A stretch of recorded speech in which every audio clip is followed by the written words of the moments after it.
Democracy में किसी को पसंद आए कि ना आए, वोट मैटर करता है। जिसको जितना वोट पड़ा है वो मैटर करता है।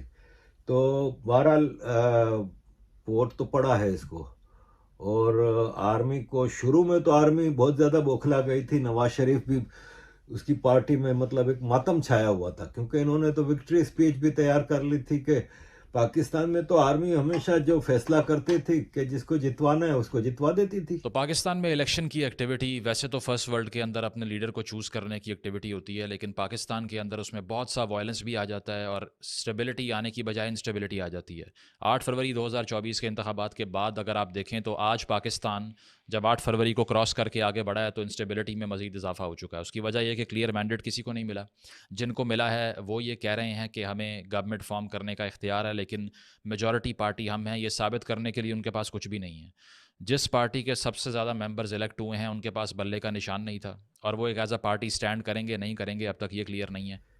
पहले से उनको फिगर्स भी पता होता था कि किसको मेजोरिटी देनी है और किसको टूटी फूटी हुकूमत देनी है। लेकिन ये सब होता था और इस बार इनके सारे अंदाजे फेल गए।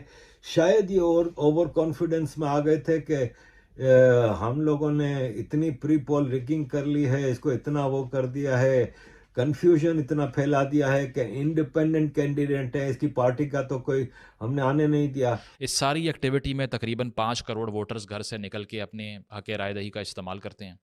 ओवरऑल जो टर्न आउट है 2013 के इलेक्शन में 55% रहा तकरीबन। तो जैसा कि आप जानते हैं कि बीते दिनों पाकिस्तान में इलेक्शन हुआ था और पाकिस्तान के इलेक्शन के बाद जहां पर लोगों के यहाँ जब किसी देश में इलेक्शन होता है तो उनके यहाँ पर रिजल्ट आते हैं, वहां पर ये देखा जाता है कि कौन जीता कौन हारा।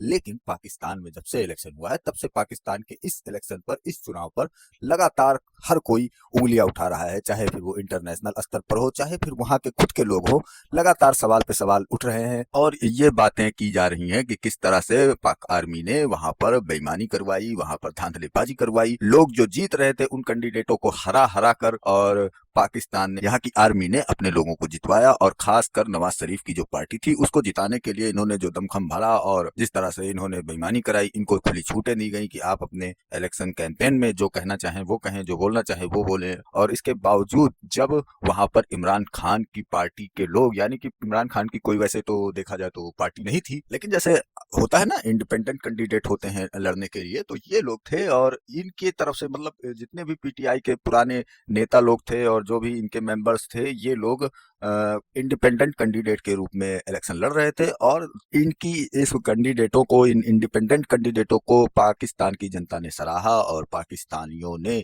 इनको भर भर के वोट दिए और ये हर जगह जीत रहे थे। लेकिन इसी बीच में पाकिस्तान की आर्मी इन्वॉल्व होती है, इंटरनेट बंद किया जाता है, सर्वर बंद किए जाते हैं, नेटवर्क बंद किया जाता है। उसके बाद में बेईमानी की और धांधलेबाजी की कहानी की शुरुआत होती है, क्योंकि बताया जा रहा है कि कई कई इलेक्शन में जहां लोग 20-20 हजार से आगे चल रहे थे उनको अचानक लास्ट में देखा जाता है कि वो 18,000 से हार चुके हैं। तो ऐसी कहानी में आप क्या समझते हैं कि ये सब क्या बिना धांधलेबाजी की हो गई? नहीं, इसमें धांधलेबाजी हुई। पाकिस्तान आर्मी जो पहले से ही डिसाइड कर देती थी कि कौन जीतेगा कौन हारेगा और उसके बाद में वो अपना सिस्टम बैठा ले रखती थी। लेकिन इस बार तो इनकी ये पोल पट्टी खुल गई, इनकी थू थू हो रही है दुनिया भर में और सभी लोगों का अब ये मानना है कि वाकई में पाकिस्तानी आर्मी इन्वॉल्व रहती है इस इलेक्शन में और वही सारे चीज को सिस्टमेटिक बनाती है और वही जीत हार का फैसला करवाती है। और चूंकि अब लोगों के सामने ये चीजें आई हैं तो अब सब लोग देख रहे हैं और इस पर डिस्कस कर रहे हैं और इसके बाद में इनके ऊपर इंटरनेशनली भी थूका जा रहा है और इनके लोग भी थूक रहे हैं। लेकिन होता वही है जो ये लोग चाहते हैं और वही होगा। और इसके बाद में क्या कुछ दिन चलेगा ये सब मामला, उसके बाद में सब ठंडा पड़ जाएगा, वो पीएम बन जाएगा।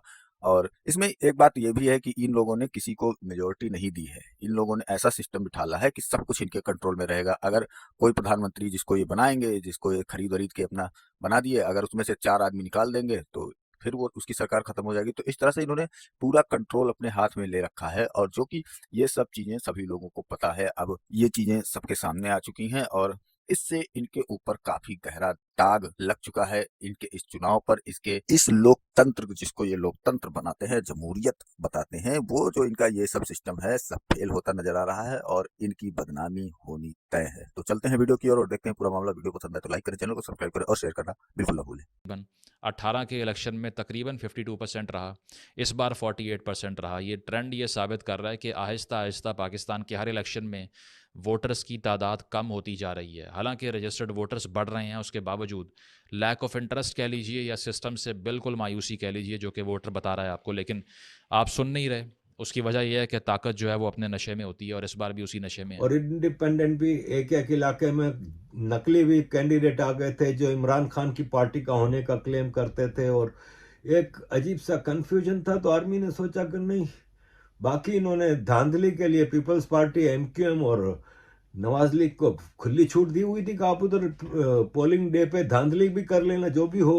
इसके बावजूद आप सोचे कि ये सब ना होता तो शायद ये 90% सीटें ले जाता और पाकिस्तान में एक इनकलाब आ जाता। रिटर्न इस बार भी स्टैट्स ये बताते हैं तकरीबन 32 लोगों की जान गई है इस इंतखाबी अमल को यकीनी बनाने के लिए, जिससे मिला हमें कुछ भी नहीं है। और मिला क्यों नहीं है कि एक स्प्लिट मैंडेट, एक फ्रैगमेंटेड मैंडेट और एक हंग पार्लियामेंट की सिचुएशन सामने आ चुकी है, जिसमें वही 10-12 मसाले होंगे मुख्तलिफ पार्टीज़ के, और किसी के हाथ में कोई मैंडेट डिसाइसिव फैसले करने का, लेजिस्लेशन करने का नहीं होगा। कहा जाता है कौमी हुकूमत बनाएंगे, कहा जाता है कि एक ग्रैंड अलायंस बनने से मामला हल हो जाएगा, मुल्क के जो मसाइल हैं वो ठीक हो जाएंगे, लेकिन इसके हमेशा अपोजिट रहा। अब शुरू में मुख्तलिफ पोलिंग बूथ के फॉर्म 45 आने शुरू हुए तो पार्शियल रिजल्ट अनाउंस हुए कि फलां कॉन्स्टिट्यूंसी में 10 पोलिंग बूथ के रिजल्ट आ चुके हैं, इसके मुताबिक ये। अब उसमें शुरू के 2 घंटे में तो पीटीआई जा रही थी, शूट कर रही थी, 2/3 मेजोरिटी जैसे सूरत हाल आ गई थी।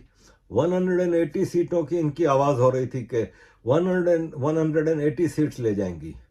अब वहाँ पे फिर आर्मी को अपना काम शुरू करना पड़ा, जिसमें कि वो मशहूर हैं, और उन्होंने फिर वो सारे पोलिंग बूथ्स पे रिजल्ट्स को रुकवाया। आया, क्योंकि जब क्लियर मेजॉरिटी किसी पार्टी को नहीं मिलती तो वो 5 साल अपने इत्तेहादियों को मनाने में गुजार देती है, सारी एनर्जी वहाँ पर लगाती है कि कोई भाग ना जाए।